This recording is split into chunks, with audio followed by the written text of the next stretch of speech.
indicate how bad they beat us tonight. Jerry, The score was a lot closer. They beat us real good tonight. Does it feel like That's this is it. going backwards at all? Well, it's not. It's leveled out here. It's losing, losing, losing.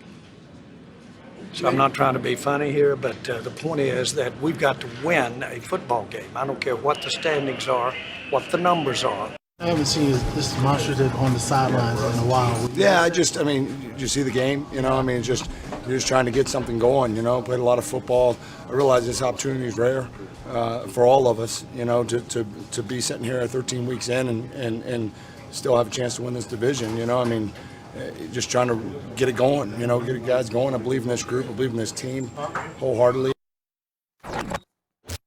Welcome back to First Take. We are coming to you live from above the Chase River deck at Pier 17. Now, Jerry and the Cowboys are not happy after their third straight loss. Dallas is now 6-7 on the season, but unbelievably are still in the driver's seat to win the NFC East. There will be many questions to be answered if Big D doesn't have a miraculous turnaround to the end of their season.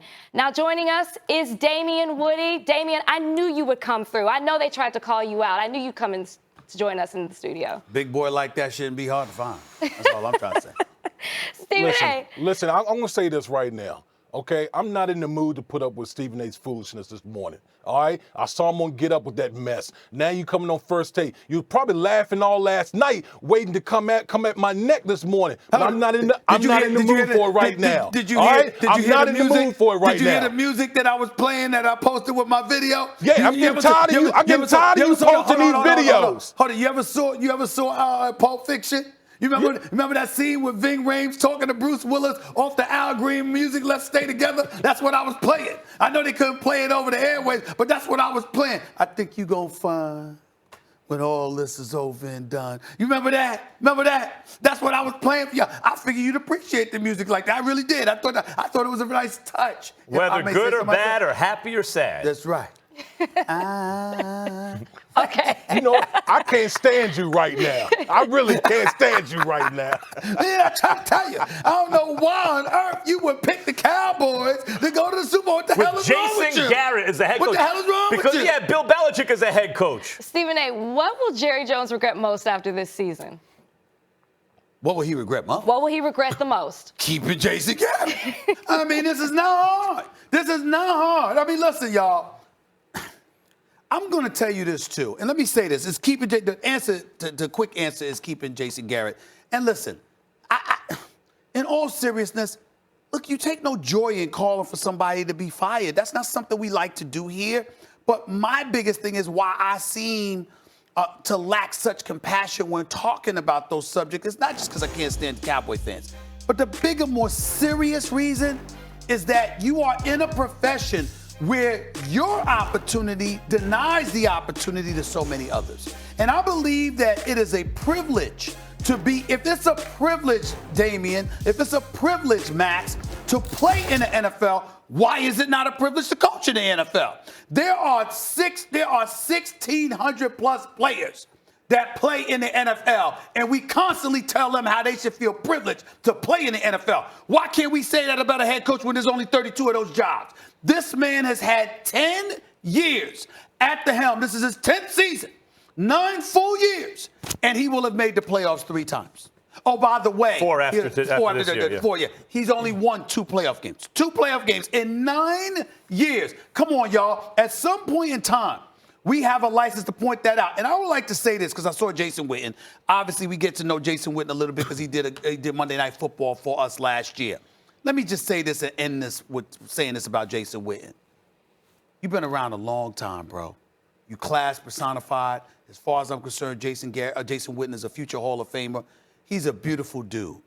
How do you not have more of an impact on Jerry in terms of telling Jerry what needs to be done? You busy complaining on a locker on the sideline. Did you go upstairs? The executive job that's been obviously promised to him has not yet come to fruition. I'm just saying. You know what I'm saying. Let me say this. You don't have that kind of impact? Let me say this, Stephen A., and then I'll throw to you, Damien.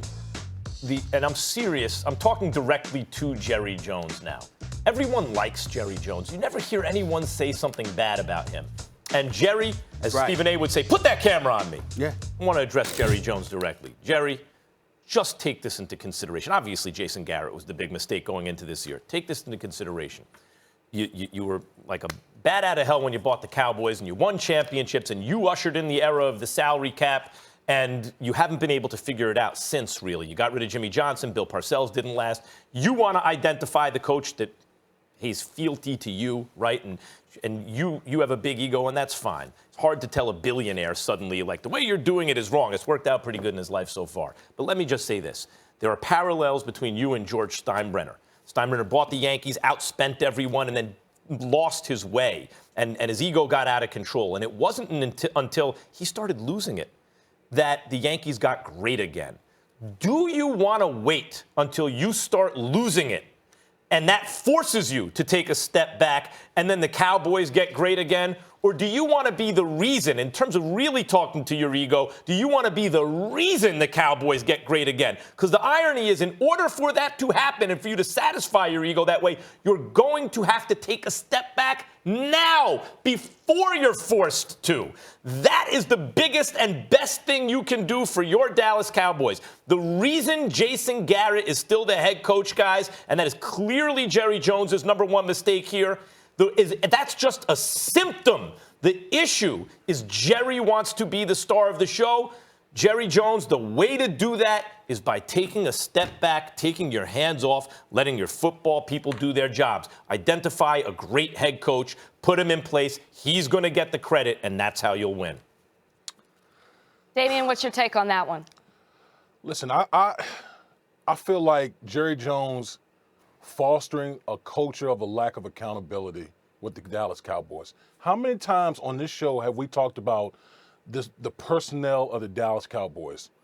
The Dallas Cowboys have probably one of the two best rosters in the National Football League. But you know what? When I watched the game last night, it really wasn't about Jason Garrett. It's about these players. It's a foregone conclusion that Jason Garrett is not going to be the head coach of the Dallas Cowboys next year. But I'll tell you what, when you watch that game last night, there's a lot of star players that, that's synonymous with the Dallas Cowboys, that's not earning their keep. Whether it's, Michael Bennett jumping off sides on 3rd and 2, extending the drive for the Chicago Bears. I mean, there were a plethora of plays in that game last night where you just left scratching your head like, okay, y'all got all this talent, but the lack of attention to detail with the Dallas Cowboys is ridiculous. And I just think that there's a culture in Dallas right now. And I don't know if it's Jason Garrett or whether it's, Jerry Jones or whether it's Jerry Jones, but there's just a lack of accountability across the board. And then it manifests itself on the field with the Dallas Cowboys. And listen, I'm just so sick of it right now. But let me say this to you, Damian. I don't understand. You're a two-time Super Bowl champion. I don't understand how you can say what you just said from this perspective.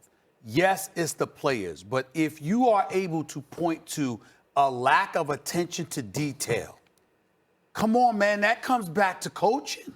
Hold on, Stephen A. I'm not absolving Jason Garrett in this whole thing, but I'm just saying we've been beating a dead horse with Jason Garrett. At some point, when are we going to acknowledge that these players got to get their act together out there? But what I'm saying to you when is are we going to acknowledge this question. Let me ask. Well, here's what I'm saying. I know, Max, hold on. What I'm saying to you is this: when we're looking, I get that when there's missed tackles. I get that when there's a penalty for offsides. These are the kind of things that happen. But when you see guys that don't seem to know whose assignment is what, and guys literally in clicks, and I'm talking about, I saw like 5 or 6 different clicks with the Cowboys on the sidelines yesterday, where guys, separate arguments going on. The linebackers were arguing. The receivers were going back and forth. The quarterback was going back and forth with the offensive lineman. The defensive, the defensive line coach was getting in people's face. When you see all of this, if that doesn't tell you coaching is the issue, there is no leadership on the field whatsoever. I don't know what does. Well, Stephen A., hold on. Stephen A., let me ask you a question. When was the last time the Dallas Cowboys won a Super Bowl? 1995. Has Jason Garrett been there that long? No. So this has been going on well before Jason Garrett was even there. That's what I'm talking about. A Well, lack you can't of get rid a of the owner. culture. We a would lack know of- in New York because of James Dolan. What are you saying? I mean, the bottom line is, of course, it's the owner in terms of what he's allowed there. But the point is that you didn't see an absence or a lack of attention to detail when Parcells was there. But the point is about the owner, Jerry Jones, is he wants to show the world he's going to do it his way. It is very hard to tell a nearly 80-year-old man who's a billionaire and owns 77 nearly 80 years old, who's a billionaire and owns the Cowboys and has won Super Bowls, that he can't do it his way, because his way has worked out pretty good for him so far. But I'm here to tell him he can't. And the best thing to do that will increase his legacy, right, and his greatness as an owner is to take the step back. Damian, it's hard at this moment. I agree with your overall point, but it's hard at this moment to argue it wasn't coaching last night. Missed tackles, right? Like bad game plan, going away from the run. Bad play calling, constantly facing third down. Like, everything points to bad coaching last night. If you want to zoom out, of course the bigger problem is Jerry Jones. But the question we're asking here is what's going to be his number one regret? Stephen A. is saying it's not firing Jason Garrett. I'm saying it's not checking his own ego, because Garrett's a symptom of that. So you would have fired Jason Garrett after the last year they won the NFC East? Is that No what you, doubt. Is that No that's doubt. what you say? That's what you're saying? Absolutely. That's why I didn't pick him. That's why I didn't pick him to win the Super Bowl. Listen, you can go that way, and I'm good with that. But what I'm trying to really say is that there is no denying he deserved to be fired before the Thanksgiving Day game to Buffalo, and damn sure the morning after the loss to them. Who's And going he certainly let me deserves ask to be you, fired now. who's going to be the interim? So what? Let Who's Rashad going to be the interim? let Rashad be the interim. Because Let I can Rashad tell be you, the interim. because I can tell you one thing: nobody on the defensive side of the football is doing a damn thing as far as the coaching is concerned. So who's the interim coach? You know what? Guess what? What I'm trying to say to you is this: it's not even about them.